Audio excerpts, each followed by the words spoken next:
글로벌 금융시장 불안 재현 및 실물경제 불확실성 확대 가능성 등을 배제할 수 없는 만큼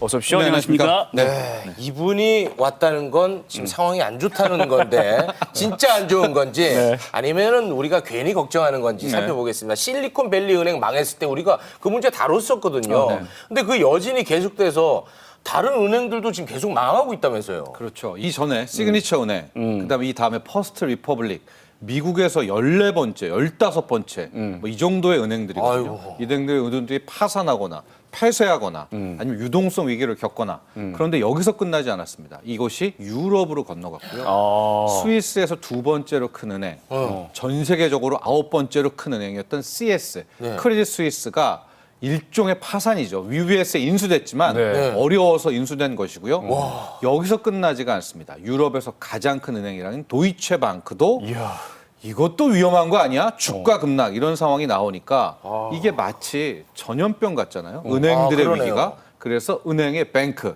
팬데믹 합쳐서 뱅크데믹이라는 용어도 최근에 확산. 말도 잘 만들어냅니다. 사실 하얀색 우린 또 IMF라는 되게 아픈 기억이 있으니까 네. 더 불안해집니다. 우리 은행은 괜찮은 겁니까? 또 우리나라 일단 은행입니다. 우리나라 은행. 은행 괜찮습니다. 괜찮아요? 예. 하고 너무나 멀쩡합니다. 여기서 일종의 역설이 나오는데요. 네. 은행이요. 보통 우리는 이자 장사, 그러니까 예대 마진만 생각하고 있는데 실제로 외국의 은행들은 투자도 하고요. 또 자산 관리라고 돈들을 관리해주는 뭐 이런 것들을 합쳐서 수익을 내는데 실리콘밸리 은행도 국채 투자를 했었잖아요. 그렇죠. 투자를 예. 하고 아니면 우리가 PB, 웰스 매니지먼트라고 하는 뭐 CS 같은 경우에 자산 관리도 굉장히 잘하고. 근데 그 투자를 하다가 망한 거잖아요. 근데 우리나라 은행들은 거의 80% 90%의 사업이 다 이 이자 장사, 예대 마진만 따먹는 장사를 해온 겁니다. 그래서 저도 이 부분을 많이 비난을 해왔는데 이것이 오히려 역설이 돼서 이 금리 인상기에 은행들은 최고의 수익을 내 성과급 잔치를 벌여 이렇게 됐네요. 네. 비판의 지점이었는데 그 지점 때문에 그래도 우리나라 은행은 좀 안전하다. 그나마 정말 다행스러운 말씀이고요. 네. 우리나라 은행은 안전합니다만 금융계에는 은행만 있는 게 아닙니다. 뭐 여러 가지 시그널이 나오고 있다는데 그거를 좀 분석을 해주셔야죠. 그렇습니다. 우리가 돌다리는 두드려 예. 가고 건너야 되니까 하나하나 시그널들, 뭐 은행을 포함해서 보도록 네네. 하겠습니다. 자, 첫 번째로는 이거 화면 한번 보시죠. 우리가 은행이 힘들 때 가장 먼저 나오는 이 적신호가 연체인데요. 시중은행들 좋다, 뭐 괜찮다 하더라도 한 가지 약간 나쁜 소식이 연체율이 조금씩 늘어나고 있습니다. 하긴 요즘에 이자율이 높아지니까 맞아요. 그래서 먼저 신규 연체 뭐 비율이라고 하는데 이거는 이제 지난달 대비 얼마나 많이 신규 연체가 늘었는가를 보시면 표에서 잠깐 보시겠지만 0.04%로 쭉 거의 관리되다가 작년 말부터 좀 튀어오르는 네. 0.03 계속 유지되다가 작년 말 정도부터 0.09까지 올랐네요. 그렇습니다. 예. 아니 그 연체율 추이는 이제 급등했어요. 그런데 0.09 사실 조금 작게 보인단 말이죠. 그렇죠. 이 위험한 시그널인지 아니면 괜찮은 건지 그거를 이제 해설을 해줘야죠. 일단 추이를 보면은 크게 올랐잖아요. 급등했어요. 0.03에서. 그러나 신규 연체액 비율 0.09%라는 것은 뭐 걱정을 할 정도는 아니고요. 그래요? 우리가 알고 있는 전체 대출 대비 연체율도 우리 시중 은행들입니다. 기준으로는 평균이 한 0.2%. 이 정도 연체율이라고 하면 시중 은행은 괜찮아요? 뭐 나름 괜찮다. 아니, 근데 낙관론자네. 아니야. 현상론자입니다. 일반적인 우리 이제 시민들 보면 실리콘밸리 은행도 뱅크런이 순식간에 일어나면서 갑자기 망했잖아요. 맞아요. 우리 은행도 그렇게 우리나라 은행도 그렇게 되지 말라면 없거든요. 그렇습니다. 특히 뱅크런이라는 게 기본이 심리적인 불안이거든요. 그래서 최근에 있었던 한 에피소드를 설명해 드리려고 하는데 한 인터넷 전문은행에서 예금 상품을 하나 출시를 합니다. 이자를 먼저 받는 예금. 이야, 획기적이다. 연 3.5%예요. 그러니까 만약에 10억을 냈으면은 순간 1,700만 원을 받고 시작하는 이 예금. 보통 대출할 때 선이자 떼는 거 알겠는데 선이자 맞아요. 그 주네요. 예금으로 가게 됐으니까 이게 되게 기뻐하고 감기를 노릇이잖아요. 네네. 근데 역설적으로 이 은행 같은 경우에는 이 상품이 출시되자마자 이제 정보지에서 네. 위험하다라는 왜요? 그런 오해를 받게 됐었던 아니 왜 거예요. 이해가 잘 안 가는데. 제가 앞서 심리가 중요하다고 했잖아요. 예. 이 전문은행 같은 경우에는 작년에 그 좋다는 작년에 적자를 일단 냈으니까 최근에 은행들 막 미국 은행, 유럽 은행 흔들려. 근데 우리나라 인터넷 전문은행이 작년에 적자 이 상품까지 내. 이거 뭐 있다. 이런 얼마나 이 은행이 상황이 안 좋으면 이자를 먼저 주는 상품을 만들었을까 이런 거예요? 땡겨왔을까라는 오해가 퍼지게 된 거예요. 오해예요? 네, 그러니까 부랴부랴 그 은행도 당황스러워가지고 네. 우리의 유동 비율은 괜찮다라고 이야기를 했고요. 금융 당국도 나서서 지금 그 은행이 전문은행이 뭐 위험한 게 절대 아니다라고 하게 되는 그런 일종의 이제 해프닝이 있었었는데. 우리가 인터넷 전문은행이 마치 이상한 은행 같은데요. 이거 은행입니다. 인터넷 들어가니까 왠지 인터넷 들어가니까 제1금융권이 아닐 것 같은 네. 느낌이 들어요. 제1금융권 은행인데 맞아요? 은행법의 그거예요? 보호를 받고요. 예금자 보호를 다 받는 그런 은행이다. 이렇게 생각하시면 됩니다. 그럼 요거는 네. 그냥 일종의 해프닝이다 이렇게 정리합니다. 네. 아니 그럼 지금 뭐 이것도 괜찮아 저것도 괜찮아 다 안전하다고 하니까 우리 그냥 다 괜찮은 거죠. 우리나라가 은행이 있지만은요. 네. 은행만 있는 건 아니잖아요. 어. 우리가 범금융권이라고 얘기한다면 네. 저축은행, 보험사, 증권사 등등이라고 하는 비은행 금융기관들이 있죠. 이 부분으로 좀 우리가 가보면 네. 절대 오. 안심할 수가 없습니다. 그 부분 안 좋습니까? 특히 표 하나 볼까요? 네, 네. 저축은행들의 저축은행. 연체율. 앞서 1금융권의 연체율은 제가 평균 0.2% 밑으로 관리되고 있다고 했죠. 네. 지금 저축은행은 0.2가 아닙니다.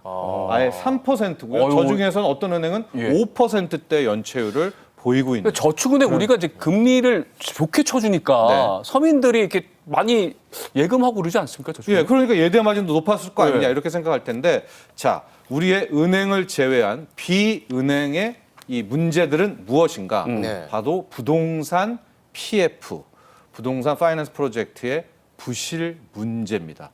이것이 점점 확산이 된다면 우리는 지난 2011년에 한번 어마어마한 저축은행 사태라는 정말 컸던 사건을 한번 겪었었거든요. 네. 거기에 대한 트라우마가 아직도 남아 있는 겁니다. 아니 그러니까 뭐 부동산 프로젝트 파이낸싱 이게 뭐가 어쨌다는 건데요? 그러니까 쉽게 이 프로젝트 파이낸싱이 뭐냐? 프로젝트를 하려고 돈을 다 끌어모은 거예요. 네. 그럼 그 프로젝트가 끝나면 네. 각자 돈 나눠 찾고 갖겠죠. 이익도 받아가면서 네. 게임이 끝나는 건데 네. 이걸 우리가 부동산, 아파트라고 한번 생각을 해보시죠. 네. 아파트의 프로젝트가 끝나는 건 뭘까요? 분양 완전 완료. 분양 완료. 네. 그런데 지금 우리 대한민국은 미분양에 대한 공포가 엄청 크고요. 예. 우리가 임계점으로 봤던 게 한 6만 채 정도인데 네. 이미 7만 가구를 넘었고 현재 속도라면 연말까지는 10만 가구 정도의 미분양이 쌓일 수가 있다. 그러니까 그 프로젝트가 아직 완결이 안 된 거죠. 예.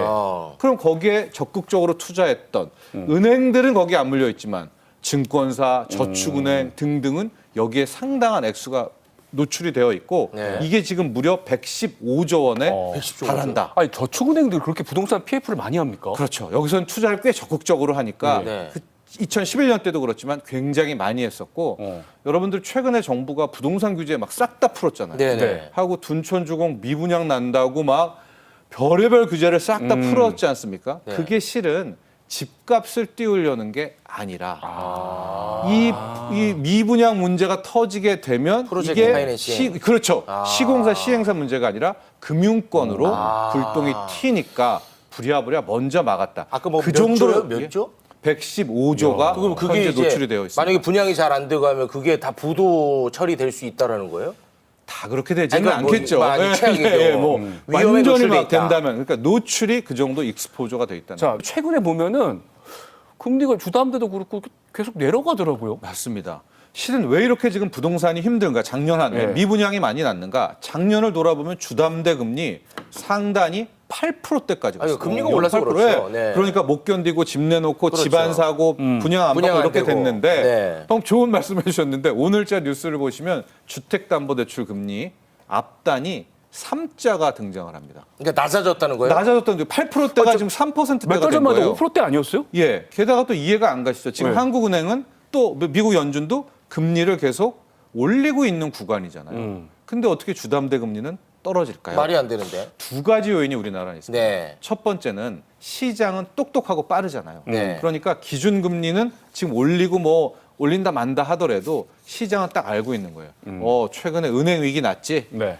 금리 못 올릴 거야. 아. 하고 안 올린다. 인하는 안 하더라도 동결은 하겠지라고 먼저 베팅을 하면서 시장 금리는 인하 쪽으로 먼저 떨어져가지고 이 소위 말하는 채권 금리가 떨어지게 된 것이 첫 번째이고요. 네. 두 번째, 우리나라 같은 경우에는 지금 금감원을 비롯해서 금융 당국이 은행들을 굉장히 압박하고 있잖아요. 네. 작년에 성과급 잔치한다 막 이런다 국민 위화감 때문에 연일 예대 마진 줄여라. 네, 네. 대출 금리 낮춰라. 압박을 네. 하면서 네. 실질적으로 이렇게 대출 금리가 빠르게 떨어진 겁니다. 그러면은 또 이게 주담대 낮아지면 집 사겠다는 사람들 많이 또 나타나는 거 아닙니까, 그러면? 그러니까 이게 참 어떻게 이렇게 딱 되는지 모르겠습니다. 그러니까 5%대도 나 분양 안 받아 집안사.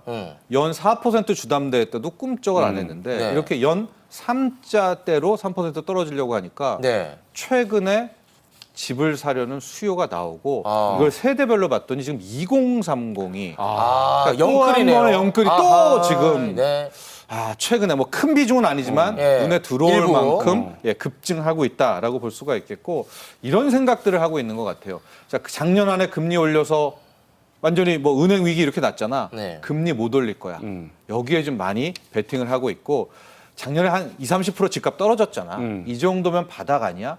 여기에다가 이 주택담보대출 금리까지 떨어지니까 2030을 필두로 지금 다시 부동산 쪽으로 또 뛰어들고 근데 있는 걱정이 움직임이 되는 게요. 보입니다. 네. 미국 같은 경우는 이제 인플레 때문에 금리를 계속 올린 거 아니겠습니까? 근데 우리는 이런 식으로 금리를 못 올리면 인플레 물가 못 어떻게 잡죠. 잡습니까? 그렇습니다. 이게 네. 또 비단 우리나라의 문제가 아니라 미국도 해당되고 있는 이 거예요. 딜레마죠. 딜레마입니다. 예. 2008년 말 세계 금융위기 이후에 천문학적 돈을 풀었고요. 예. 그 돈을 걷어들이려고 하는 순간에 코로나19 터지면서 재정을 또 쏟아부었고요. 그러니까 시중에 엄청난 돈이 있었잖아요. 네. 그게 전쟁과 함께 인플레가 폭발했는데 네. 이걸 걷어들이려고 작년 안에 막 금리를 올렸단 올렸죠. 말이에요. 그래서 좀 물가도 잡고 좀 시중 돈도 끌어올리려고 하는 순간 네. 은행 위기가 터졌죠. 아. 그러니까 연준도 지금 주춤 하고 있단 말입니다. 네. 그리고 은행 위기가 터지니까 이건 돈으로 또 해결을 하고 그럼 또 물가 오를 텐데. 그렇습니다. 그러니까 현재 위기는 어떻게 돈으로 해결했지만 네. 이제 돈으로 해결할 수 없는 위기, 돈이 흔해져서 나오는 위기, 바로 인플레이션이고요. 자칫 이것이 더 퍼지게 된다면 우리가 재작년에 경험하지 못했던 훨씬 더 큰 인플레이션 공포가 다가올 수가 있습니다. 근데 이때는 또 딜레마가 뭐냐? 금리를 생각만큼 못 올려요. 왜냐면 또 올리다가 또 은행 망하게 여기에 딜레마에 빠져 있는 거고요.